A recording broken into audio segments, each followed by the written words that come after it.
Beshem Hashem Naaseh Venatzliach. Aujourd'hui, nous racontons l'histoire de David et les Givonim. Une sévère famine sévit en Eretz Israël après la mort de Shaoul. Elle n'avait pas été causée seulement parce qu'on avait enterré Shaoul et ses fils sans leur rendre hommage. Un grave péché avait aussi été commis envers les Givonim.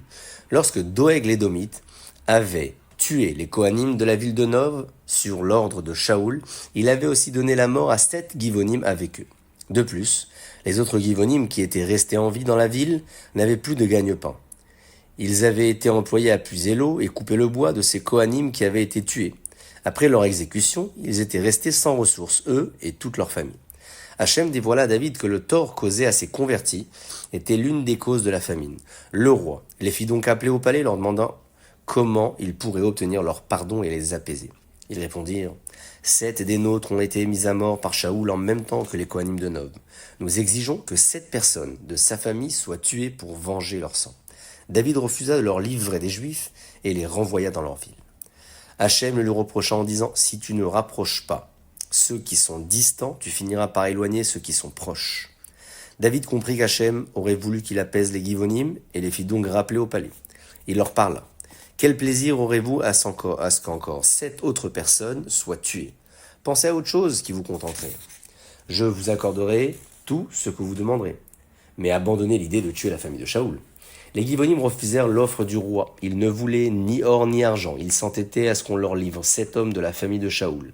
Le cœur lourd et plein de chagrin, David dut se plier à leurs exigences, mais il déclara « Aujourd'hui, les Givonim ont prouvé qu'ils ne sont pas sincèrement juifs, car on reconnaît un juif à ses 3 qualités.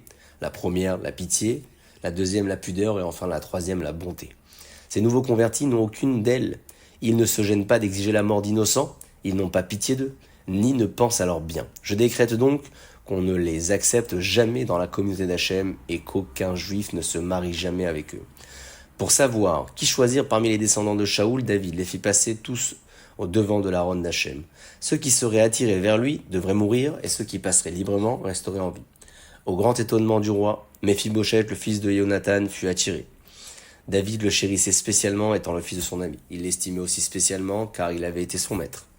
Lorsque David remarqua le sort qui était destiné à Méphibosheth, il supplia Hachem de le laisser en vie. Hachem l'exauça, l'Aaron le libéra, et Méphibosheth passa du côté des vivants. Les 7 hommes voués à la mort furent livrés aux Givonim, ils furent tués et restèrent pendus au sommet d'une montagne depuis le début du mois de Nissan jusqu'au début de Tishri. Chaque personne qui passait les voyait demander « Pourquoi ont-ils été punis si sévèrement ?» On leur répondait « Parce qu'ils n'ont pas eu d'égard envers les convertis au judaïsme. » Puis on commentait « La punition de la famille royale prouve combien la justice juive est équitable et ne favorise même pas les princes s'ils sont coupables. Il n'y a pas comme Hachem qui exige la punition de ceux qui tuent des convertis, même si ceux-ci ne sont pas sincères dans leur nouvelle foi. Combien Hachem doit-il chérir les vrais convertis, ceux qui embrassent le judaïsme par idéalisme? Lorsque des non-juifs passaient par là, ils entendaient ces propos et s'exclamaient « Il n'y a aucun peuple auquel il faudrait se joindre comme celui d'Israël. » Durant cette période, 150 000 non-juifs se rallièrent au judaïsme. Ainsi s'achève l'histoire de David et les Givonim. Baruch Adonai Leolam. Amen ve Amen.